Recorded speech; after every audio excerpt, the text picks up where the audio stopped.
thank you so much to everyone who's here. But first, I just want to take a moment as a Marine mom to just ask anyone that's in the audience that served in the military, is a veteran, armed services, police, first responder, could just stand for a moment so we can see you and we know that you're here and honor your service.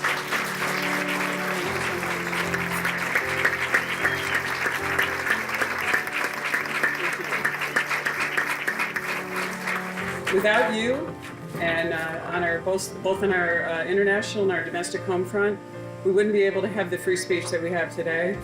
What do you believe are the three most important responsibilities of a congressional representative? I think the most important responsibility of a congressional representative is to be an advocate for the community. And it's the number one thing you have to do. In order to do that, you actually have to know who your constituents are. And you have to actually know how to solve the problem. I think you have a unique opportunity to have someone here before you who's been a lifelong member of the community.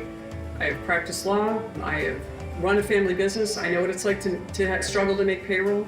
I know what it's like to be a single mom. I raised my son as a single mom. It was very difficult.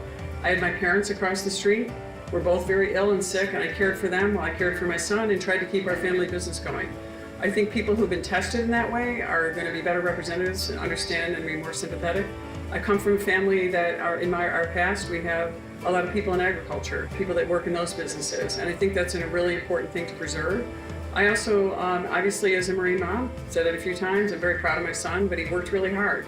And I'm grateful that he's healthy and that he was able to accomplish what he wanted in his life. I probably work 12 to 15 hours a day. Every single day, I meet with hundreds and hundreds of people every single week, whether it's in the district or in Washington. Because of the aggressive schedule that we have in Washington, we're there a lot. So I meet with people all the time. I meet with businesses. I've held business roundtables with all kinds of manufacturing businesses in our region, small businesses. We had an agricultural roundtable. We visited farms. We continue to do all those things to meet with as many people to get as much input as we can. And I will say that some of the people who came in, some of the people who have protested in front of my office, have actually come in with some really good ideas. So I appreciate that, and they've been helpful. So thank you. I think that we should try to change the way Congress works. Take a stand to try to commit ourselves to working together to try to find results for the American people, because it's very important. And so we did that, and I've co-sponsored 17 pieces of legislation with Democrats.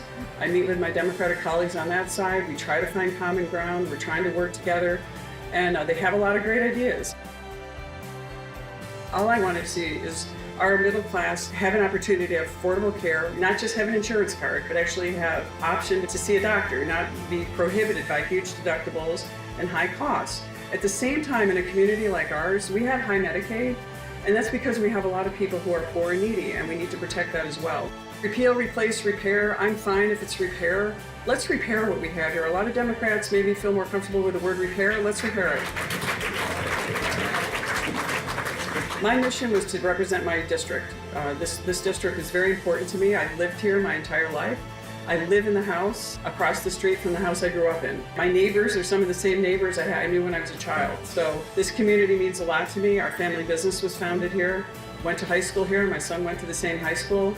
So by going off to Washington, I really care about this community and what we've been through.